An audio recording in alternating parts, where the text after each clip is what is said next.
Hello friends and my dear students, आदि career point के video lecture series में मैं शोभा मैम आप सभी का स्वागत करती हूँ। आज के इस वीडियो लेक्चर में हम सीबीएसई क्लास 6 के ज्योग्राफी का chapter 1 the earth in the solar system study करने वाले हैं। तो आपको इस थंबनेल को देखकर ही समझ में आ गया होगा कि ऑब्वियसली ये सोलर सिस्टम ही हम स्टडी करने वाले हैं, नो डाउट। तो इससे पहले मैं आपको अपने दो लिंक के बारे में बता देती हूँ, दो जगह जहां से आप मेरे इस वीडियो को कनेक्ट कर सकते हैं, देख सकते हैं, इससे रिलेटेड पीडीएफ ले सकते हैं। तो सबसे पहले आप मुझे मेरे फेसबुक के आदि कैरियर पॉइंट जो है इस पेज पे ज्वाइन कर सकते हैं। इसका लिंक है @आदि कैरियर पॉइंट 123। इसके अलावा आप मुझे मेरे टेलीग्राम चैनल को भी ज्वाइन कर सकते हैं।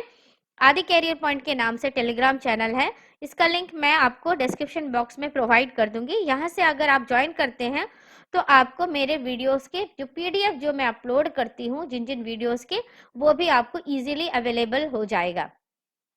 तो आइए स्टार्ट करते हैं chapter 1 the earth in the solar system. Students, आपके सामने एक इमेज है नाइट स्काई का। इस नाइट स्काई में आपको बहुत सारे टाइनी शाइनिंग ऑब्जेक्ट्स नजर आ रहे हैं। कुछ बहुत ब्राइट्स है, ये देखिए, ये कुछ बहुत ब्राइट्स दिखते हैं, कुछ डिम है, कुछ में कम लाइट्स है। इसके अलावा आपको इस नाइट स्काई में मून भी नजर आ रहा है। तो ये सारे जितने भी शाइनिंग ऑब्जेक्ट्स जो यहाँ पर आसमान में रात के टाइम पे तारे के जैसे आपको चमकते हुए नजर आते हैं, टिमटिमाते हुए नजर आते हैं, इन्हें हम कहते हैं सेलेस्टियल बॉडीज। यानी the sun, the moon and all those shining objects in the night sky, these are known as celestial bodies. Now students, come to know about what is Purnima and अमावस्या। तो पूर्णिमा हम किसे कहते हैं, इस image में आप देखिए, पूर्णिमा means the full moon nights. तो फुल मून नाइट्स को हम पूर्णिमा कहते हैं।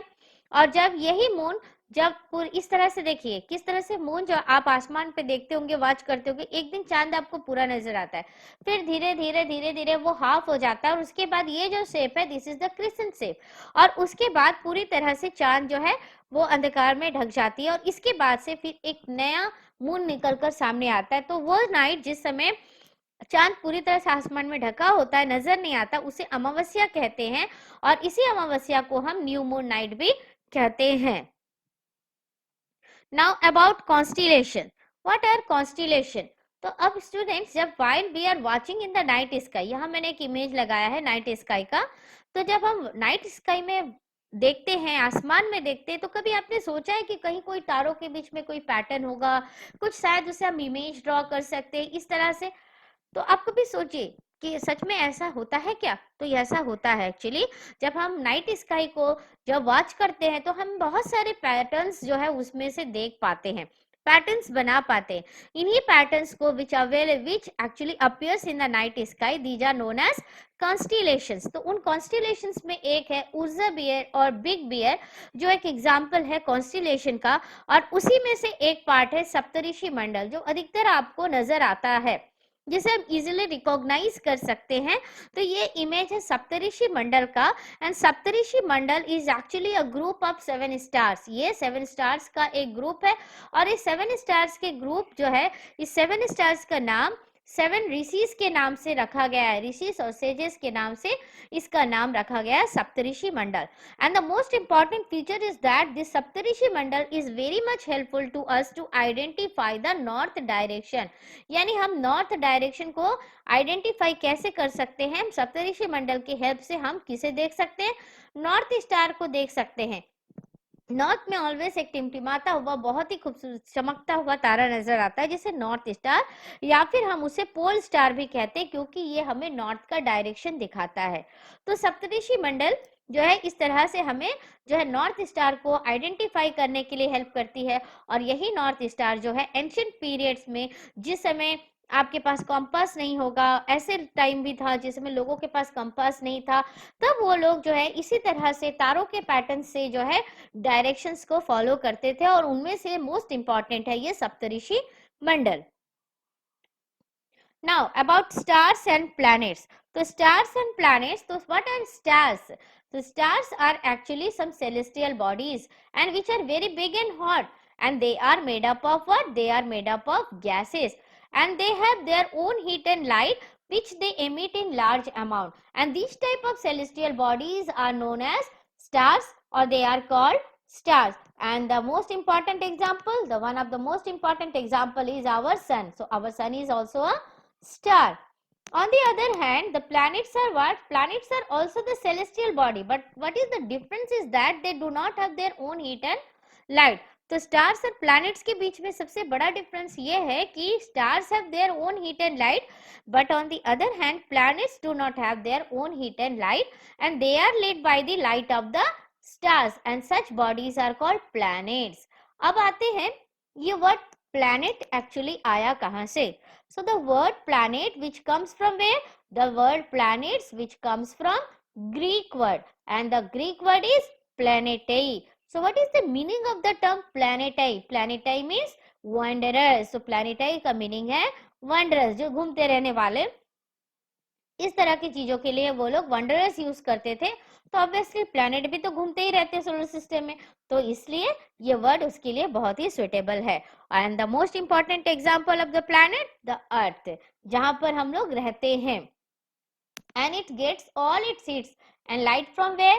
From the sun which is our nearest star. तो हमारा जो पृथ्वी है ये अपने लिए सारी लाइट्स कहाँ से लेकर आती है? सन से ही इसे सारी लाइट्स मिलती है और एनर्जी मिलती है. So the sun is the ultimate source of heat and light to the earth. Now look at the image of the solar system. मैंने यहाँ solar system की एक image लगाया. Student, this is very interesting to watch this image because this image is very much clearly explaining us what is actually solar system and the composition of the solar system. Here you can see that it is a sun, big hot sun, and here are the different planets. So how many planets are there in the solar system? So there are 8 planets and all these planets are on the proper position. तो ये जो planet आपको दिख रहा है ये यहाँ पहले आपको 4 planets और उसके बाद ये है आपका 4 planets, और इन 4 planets के बीच में एक division line है, एक boundary line है जिसे हम कहते हैं asteroid belts. तो ये जो solar system है ये sun, 8 planet और एस्टेरॉइड और मेटेरॉइड्स इन सबको मिलाकर हमारा सोलर सिस्टम कंप्लीट होता है. तो स्टूडेंट ये जो फर्स्ट 4 जो प्लैनेट्स है इसे हम कहते हैं inner planet. This first 4 planets are known as what? Inner planet, and these 4 planets are known as outer planet. इसे हम आउटर प्लैनेट्स कहते हैं. तो इनर प्लैनेट्स के जो फीचर्स है एक जैसे है. ये सब किससे बने हुए हैं? They are made up of rocks. Inner planets are made up of what? They are made up of rocks. On the other hand the outer planets which are made up of what? They are made up of gases and liquids. ये जो outer planet है ये gases and liquids से मिलकर के बनी हुई है. ये सबसे basic difference है इस inner और outer planets का. ठीक है, आइए एक बार डिस्कस करते हैं इसे डिटेल में. Now about the solar system. So अभी मैंने बताया the sun, 8 planets, satellites and some other celestial bodies known as asteroids and meteorites form the solar system. Now who is in the center of this solar system? The sun is in the center of this solar system, and sun is made up of what? It is huge and made up of extremely hot gases, and it is the ultimate source of heat and light to the sun and for the solar system itself. Now, what is the distance of the sun from the earth? So, the distance of the sun from the earth is about 150 kilometer. So, sun is 150 kilometer, about 150 kilometer away from the earth. अब आते हैं student galaxies के बारे में. Student जिस here one image of the galaxy. ये जो galaxy है it is actually our Milky Way galaxy. So galaxies क्या है? देखिए जितने भी solar system है ना they are part of the galaxy. So a galaxy is a huge system of billions of stars and clouds of dust and gases. तो galaxy में billions of stars है और इसी तरह से जो है इसमें बहुत सारे सोलर सिस्टम भी हो सकते हैं और उसी में से एक है हमारा solar system. And our solar system is part of this galaxy. Our solar system किस गैलेक्सी का पार्ट है? This Milky Way galaxy. अब इसी तरह के कई सारे गैलेक्सीज को मिला करके क्या बनता है? यूनिवर्स बनता है. So what is universe? So there are millions of such galaxies like Milky Way galaxy that make the universe. Now about planets in detail. So planets, so there are 8 planets in our solar system. So how many planets are there in the solar system? There are 8 planets in our solar system, and the name of those planets are Mercury, Venus, Earth, Mars, Jupiter, Saturn, Uranus and Neptune. Student, मैं एक बार आपको image में ले जाकर फिर से detail में इसे समझाती हूँ, दिखाती हूँ. देखिए, यहाँ पर आपको इमेज में जो है प्लैनेट्स नजर आएंगे इनके on the basis of their place. तो ये है Mercury, then Venus, then Earth, then Mars and then Jupiter, Saturn, Uranus and Neptune.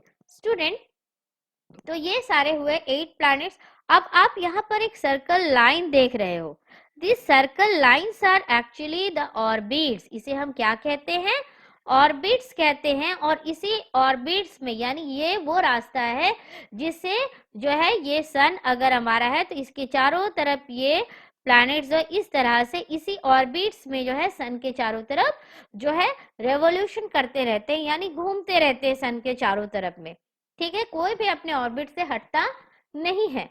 And the planet nearest to the sun, that is Mercury. वो planet जो sun के सबसे नजदीक है उसे मरकरी कहते हैं. तो अब इसके हिसाब से, प्लेस के हिसाब से अर्थ का पोजीशन क्या है? Earth is the third nearest planet. Earth is the third nearest planet. और उसके बाद फोर्थ में आ जाता है मार्स. और इन चारों, Mercury, Venus, Earth and Mars, इन चारों के फीचर्स लगभग सेम है. अब इसके बाद में the other important thing is that एक ऐसा भी प्लैनेट है जो अर्थ का ट्विन है. तो ट्विन मतलब जो लगभग अर्थ के जैसे ही दिखता है. तो the planet which is known as the Earth twin is what? That is Venus. तो Venus is considered as Earth twin. Why Venus is considered as Earth twins, यानी अर्थ की जुड़वा के रूप में वीनस को क्यों लिया जाता है? Because its size and shape are very much similar to that of the earth. और इसके अलावा और एक प्लैनेट है हमारे सोलर सिस्टम में जिसे हम कभी कभी पहले के टाइम पे नाइन प्लैनेट के रूप में पढ़ते थे, मगर अब 2005 के बाद से इसे जो है नाइन्थ प्लैनेट के रूप में हम नहीं पढ़ते हैं, बल्कि इसे हम ड्वार्फ प्लैनेट के रूप में पढ़ते हैं. इसे हम किस नाम से पढ़ते हैं? सॉरी, 2006 से हम, अगस्त 2006 से हम इसे ड्वार्फ प्लैनेट के रूप में पढ़ते हैं. And that dwarf planet is Pluto. और इसके अलावा the largest planet in the solar system, तो the largest planet in the solar system is Jupiter. Jupiter जो है वो सबसे बड़ा प्लैनेट है सोलर सिस्टम का. तो आइए एक बार मैं आपको प्लूटो का पोजीशन भी दिखा दूं. Look at here, this is Pluto. Okay, तो प्लूटो जो है उसे हम किस प्लैनेट के नाम से जानते हैं? ड्वार्फ प्लैनेट के नाम से जानते हैं. अच्छा, which planet is the big planet, largest planet in the solar system? That is Jupiter. Jupiter is the largest planet in the solar system. And what is the important feature of the Saturn? Saturn के चारों तरफ आप देखो circles बने हुए हैं. तो ये है सैटर्न की पहचान. और मोस्ट इंपॉर्टेंट, ये सारे किससे बने हैं? गैसेस एंड लिक्विड्स, इस तरह के इनके फीचर्स है. तो ये था इसके बारे में. अब पढ़ते हैं अबाउट एस्टेरॉइड्स एंड मेटेरॉइड्स. तो एस्टेरॉइड्स एंड मेटेरॉइड्स बेल्ट के बारे में भी अभी मैंने बताया कि there are numerous tiny objects which also moves around where, which also moves around the sun. जो सन के चारों तरफ घूमते हैं उसे हम क्या कहते हैं? उसे हम कहते हैं एस्टेरॉइड्स. और एक बार फिर से इमेज में हम देखें तो ये है आपका एस्टेरॉइड्स बेल्ट. तो ये आपको दिख रहा है, this is the asteroid belt. और एस्टेरॉइड बेल्ट ही क्या करती है? जो हमारे 8 प्लैनेट को 2 पार्ट पे डिवाइड करती है, inner planet and outer planets के नाम से डिवाइड करते हैं. और ये कौन 2 प्लैनेट के बीच में है? It is actually between Mars and Jupiter. Mars और जुपिटर के बीच में आपका क्या आ गया?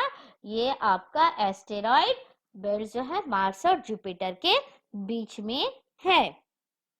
अब इसके अलावा पढ़ते हैं आपका मेटेरॉइड्स. तो मेटेरॉइड्स जो है वो भी स्मॉल पीसेस ऑफ रॉक्स के हैं जो क्या होते हैं?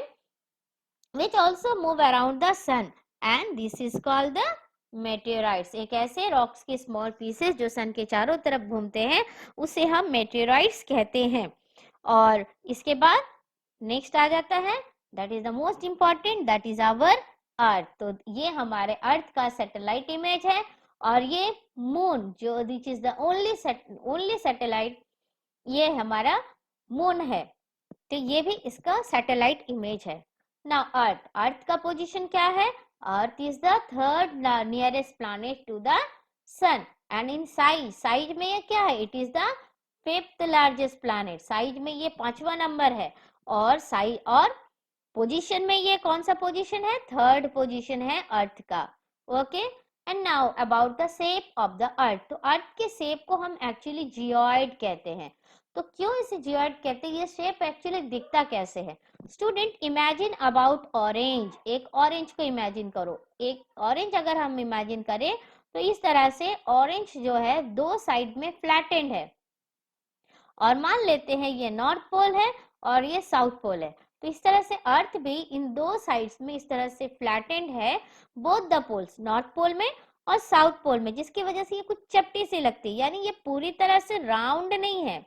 अर्थ जो है पूरी तरह से सर्कल नहीं है बल्कि फ्लैटेंड है। तो इस स्पेशल शेप को एक्चुअली कहा जाता है geoid, and geoid means the earth like shape. And the other feature of the earth is that it is also called a blue planet. Now why earth is called a blue planet? You have to answer. मैं explain भी कर देती हूँ कि earth actually called the blue planet because earth के पास में वो सारी facilities available है जिससे यहाँ पर life हो सकता है, और सबसे important इसमें है water। तो earth जो है उसमें पानी है, वाटर है, और वाटर जो है वो सबसे ज्यादा है अर्थ में, यानी 2/3 पार्ट ऑफ द अर्थ। अगर हम अर्थ कर ले इस तरह से 2/3 पार्ट जो है, 3 भाग का 2 भाग तो पूरा ही पानी है। और जब हम इसे सैटेलाइट से देखते हैं, जब हम स्पेस में जाकर अर्थ को देखते हैं, इसकी फोटोज लेते हैं, तब अर्थ वहां से पूरा नीला नजर आता है, ब्लू नजर आता है, इसलिए इसे ब्लू प्लैनेट भी कहते हैं। And the earth is the most unique planet in the solar system, क्योंकि इसमें लाइफ है। ओके, क्योंकि इसमें लाइफ है। Now about the moon. तो as you all know that moon is the only one satellite, only one natural satellite of the earth. Student, मैंने यहाँ natural word use किया, क्यों किया? Do you know? एक बार imagine कीजिए why I am using the word natural. Actually ये जो satellite है ये दो तरह के होते हैं, एक होते हैं नेचुरल सैटेलाइट और एक होते हैं आर्टिफिशियल सैटेलाइट। आर्टिफिशियल सैटेलाइट का मतलब वो satellite which is made by man, यानी ह्यूमन बीइंग्स जिस सैटेलाइट को बनाते हैं उसे हम कहते हैं आर्टिफिशियल सैटेलाइट।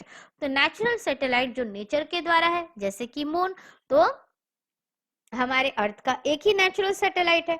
आपको बाकी सारे प्लैनेट्स के कितने सैटेलाइट्स है ये आपको अपनी कॉपी में पॉइंट आउट करके लिख लेना है। आपको लिखना है कि हर एक जुपिटर के कितने प्लैनेट है, सैटर्न के कितने प्लैनेट्स है, जुपिटर के कितने सैटेलाइट है, सैटर्न के कितने सैटेलाइट्स है, ये आपको नोट डाउन करना है। You have to search yourself. Okay, now about the diameter. अब अर्थ के डायमीटर यानी अब इसके साइज के बारे में आते हैं। तो ये जो अगर हम इस तरह से एक सर्कुलर इमेज लेते हैं और इस इमेज को हम इसे 4 पार्ट में डिवाइड करते हैं, तो इस 4 पार्ट का केवल 1 पार्ट है जो मून है, यानी अर्थ कितना बड़ा है, और इसका केवल 1/4 जो है वो मून है। और ये हमसे कितने दूर है? It is about 3,84,400 kilometre away from us. तो मून हमसे कितना दूर है? मून जो है वो हमसे 3,84,400 किलोमीटर अवे फ्रॉम अस। इतने दूर होने से भी ये इतना बड़ा नजर आ रहा है, लेकिन बाकी तारे और भी दूर है, जिसकी वजह से केवल वो टिमटिमाते हुए नजर आते हैं। अब आते हैं ये हमारा मून अर्थ के चारों तरफ कितने दिनों में घूमता है? तो it actually revolves around the earth in about 27 days only. तो अर्थ के चारों तरफ इसका जो मूवमेंट है वो कितने दिन में होता है? Moves around the earth in about 27 days only.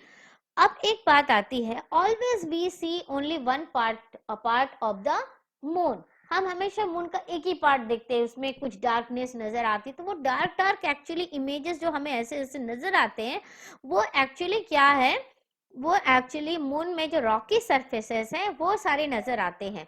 और मून का केवल why we see only one part of the moon, तो मून का हम केवल वही पार्ट ही हम हमेशा इसलिए देख पाते हैं क्योंकि मून जितने दिन में अर्थ के चारों तरफ घूमता है ठीक उतने ही दिन में वो अपना एक स्पिन कंप्लीट करता है, यानी अपने आप में भी वो केवल 27 डेज ही पूरा लेता है। जहां अर्थ को 24 आवर्स लगती है वन स्पिन को कंप्लीट करने के लिए, अपने आप में घूमने के लिए रोटेशन में, तो मून को लगता है आपका कितना दिन, 27 डेज लगभग लगता है। तो इसलिए क्या है कि हम हमेशा मून का केवल वन पार्ट ही देख पाते हैं, दूसरे पार्ट को नहीं देख पाते हैं। तो स्टूडेंट, आई होप दैट आपको सारे पॉइंट्स क्लियरली समझ में आए होंगे। And thank you for watching this video. Please stay at home and stay safe, and don't forget to like, share and subscribe this channel. Thank you once again.